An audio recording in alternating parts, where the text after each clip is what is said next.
नमस्कार मित्रों, स्वागत है आपके अपने YouTube channel RAS education hub पर। कैसे हैं आप सभी? उम्मीद करता हूं कि आप सभी बढ़िया होंगे। तो प्यारे मित्रों, कल थी अपने 7 मार्च और 7 मार्च को आप सभी को पता ही है, 7 मार्च को अधीनस्थ बोर्ड ने आपके जूनियर अकाउंटेंट की ऑफिशियली आंसर की जारी कर दी है और ये शाम लगभग 6 बजे के आसपास जारी हुई थी। और मुझे लगता है कि आप सभी लोगों ने पेपर का मिलान किया है तो काफ़ी वक्त यहाँ पर जाया किया है। यानी कि कहने का भावार्थ ये है कि सेकंड प्रश्न पत्र में तो आपने एग्ज़ाम के वक्त जो क्वेश्चन देखे थे और अभी आप जो मिला रहे हैं ठीक 1 महीने बाद, आपको पता ही नहीं होगा कि ये प्रश्न भी पेपर में था या नहीं। यानी कुल मिला के 150 ऐसे प्रश्न थे जिनको आप अगर मास्टर पेपर के साथ आंसर जो ऑफिशियली आंसर के साथ मिलान कर रहे हो अपने पेपर से कम आपको 4-5 घंटे देने ही पड़े होंगे। ठीक है ना, 150 प्रश्न है अभी। तो इस कुल मिलाकर आपने मेहनत कर पेपर मिला लिया होगा। उसके बाद हुआ क्या कि जितने भी विद्यार्थी हैं, जहाँ तक मैंने बात की है, जो अपने ग्रुप में जुड़े हुए हैं, जो पर्सनल जूनियर अकाउंटेंट ग्रुप है उसमें लगभग 700-800 अभ्यर्थी हैं। तो एक बात निकल के आई है कि सभी के नंबर कम हुए हैं। क्या हुआ है? मार्क्स है वो कम हुए हैं। ठीक है। और सेकंड पेपर में बात की जाए तो थोड़े नंबर कम हुए हैं। फर्स्ट पेपर में तो ज़्यादा कोई फेर बदलाव है नहीं। जो तमाम कोचिंग संस्थान ने जो आंसर की जारी की है, मोटा मोटा वही एक आध प्रश्न को चेंज हो जाए, बट थ्रो अलग बात है। कोचिंग वालों ने बट माना था सेकंड पेपर में, फर्स्ट पेपर में तो वो बट थ्रो वाला एक क्वेश्चन भले मान सकते हैं, लगभग कोचिंग वालों ने बट माना था। अभी आंसर जो फाइनल आंसर की जो आंसर की आई है उसमें थ्रो माना है। तो कुल मिला के एक प्रश्न के सिवा एक और प्रश्न है। तो एक प्रश्न है वो आपका फर्स्ट पेपर में हो सकता है जिस पर ऑब्जेक्शन लगे या डिलीट हो, ऑब्जेक्शन या डिलीट। अब की बार आपको पता नहीं होगा प्यारे विद्यार्थियों, अधीनस्थ बोर्ड ने एक अब सीधा सा गणित अपना दिया कि जिस पर ज़्यादा ऑब्जेक्शन है उस प्रश्न को डिलीट कर दो। सर क्या कर दो? उस प्रश्न को डिलीट कर दो, क्योंकि अधीनस्थ बोर्ड ये चाहता है कि कोई भी भर्ती कोर्ट तक सफर तय नहीं करे। ऐसे में हो सकता है उस प्रश्न को डिलीट करना पड़े, पर करेंगे, लेकिन उस भर्ती को कोर्ट तक नहीं लेकर जाएंगे। ऐसे में कई प्रश्न, एक प्रश्न है जो आपके यहाँ ऑब्जेक्शन लायक है फर्स्ट पेपर, वो मैं अब आप पूछोगे सर वो कौन सा प्रश्न है, तो मैं इसकी जो फोटो है वो अपने टेलीग्राम चैनल पर डाल दूँगा। ठीक है, तो आप डिस्क्रिप्शन में इसका लिंक दिया जा रहा है, वहाँ से जुड़ जाएं। और चैनल पर पहली बार आए हैं तो आप सभी से निवेदन है कि माँ शारदे और आपके जो इष्ट देवी देवता है वो आपके समक्ष साथ रहेंगे और आप सभी का चयन सुनिश्चित हो।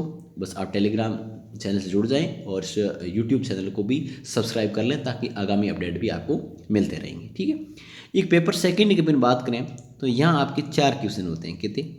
4 क्वेश्चन हैं जिन पर आपकी ऑब्जेक्शन लग सकता है। ठीक है, इसके प्रमाण मैं आपको उपलब्ध करवा दूंगा। और इसके सिवाय भी आपका कोई मतलब आपको लगता है कि सर ये प्रश्न है, इन पर लगता है कि ऑब्जेक्शन लगना चाहिए, प्रश्न गलत है, तो ऐसी प्रश्न जो आपको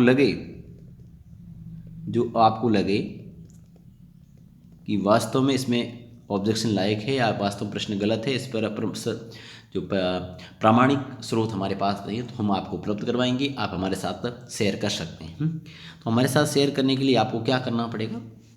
आप ऐसा करें, एक नंबर है वो मैं आपको शेयर कर रहा हूँ, उन पर आप ओनली व्हाट्सअप सेवाएं हैं, केवल व्हाट्सअप इस प्रश्न को व्हाट्सअप कर सकते हैं। ठीक है, ये नंबर है, इस पर केवल आप व्हाट्सअप करना। और इसके व्हाट्सअप करोगे तो वहाँ आपको नहीं मिलेगी। व्हाट्सअप करके आप हमारा जो टेलीग्राम ग्रुप है, टेलीग्राम चैनल है, वहाँ पर जुड़ जाएं। जैसे आप प्रश्न वहाँ आएगा प्रमाणिक स्रोत के साथ वहाँ डाल दिया जाएगा टेलीग्राम चैनल पर। ठीक है। अब ये एक प्रश्न है फर्स्ट पेपर में और सेकंड प्रश्न पेपर में 4 प्रश्न हैं। अब ये तक बात हो गई और सभी विद्यार्थियों के मार्क्स कम हो रहे हैं, ये बात भी तय हो गई। तो अब सर कट ऑफ क्या रहेगी? देखो, ऑब्वियसली आंसर की के बाद अगर बात करें कि कट ऑफ में कोई फ़र्क आएगा, बिल्कुल जी। अगर ये स्थिति रही, जो वर्तमान स्थिति रही, ज़्यादा ऑब्जेक्शन नहीं लगी, प्रश्न पर कोई प्रभाव नहीं पड़ा, तो ये कट ऑफ आपकी रहने वाली है। तो कट ऑफ थोड़ी सी कम होने वाली है, तो हम इस पर बात करेंगे क्या कट ऑफ रहने वाली। अब पहले अपन बात करें, ठीक है, एमई कैटेगरी की। एमई कैटेगरी की बात करें तो यहाँ केवल अगर 40% किसी के आ रहे हैं तो वो आपकी ME कैटेगरी में 40% वाला का सेफ है, कोई दिक्कत है नहीं। और फीमेल है, जो फीमेल की बात करें तो यहाँ ओनली पासिंग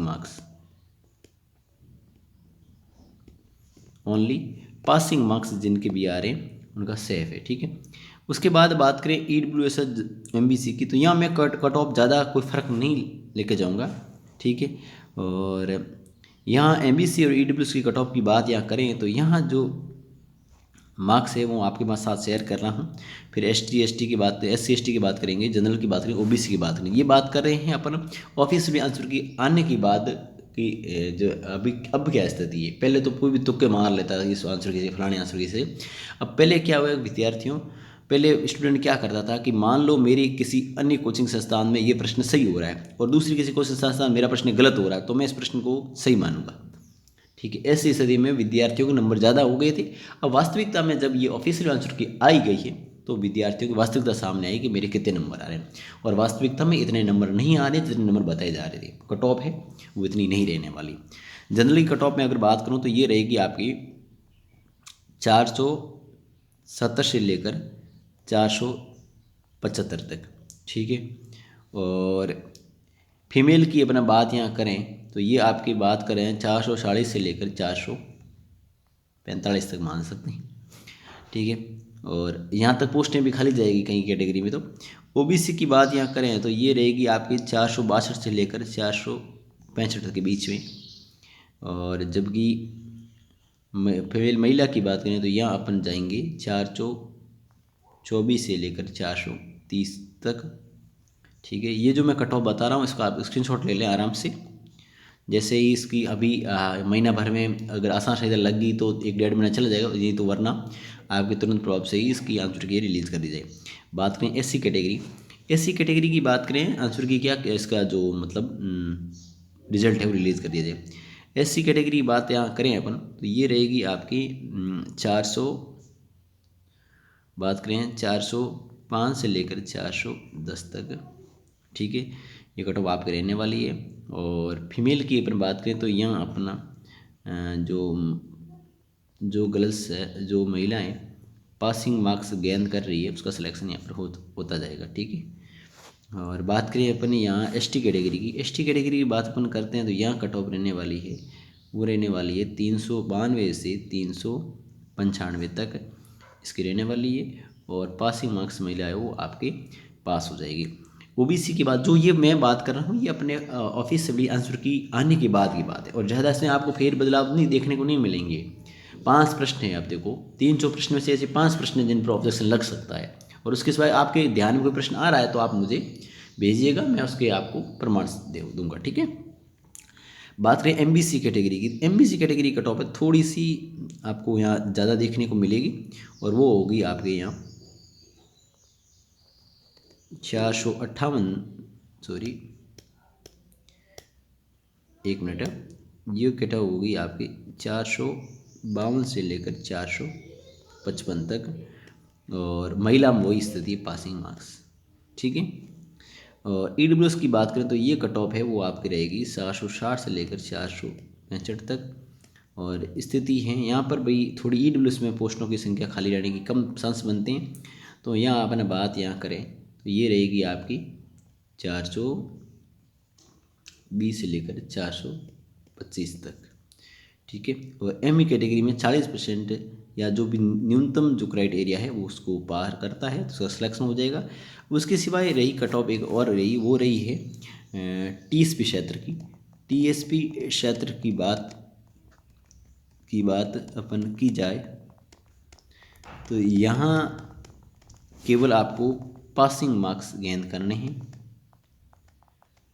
पासिंग मार्क्स अगर आप गेन करते हो तो इसमें आपका सिलेक्शन हो जाएगा, ठीक है।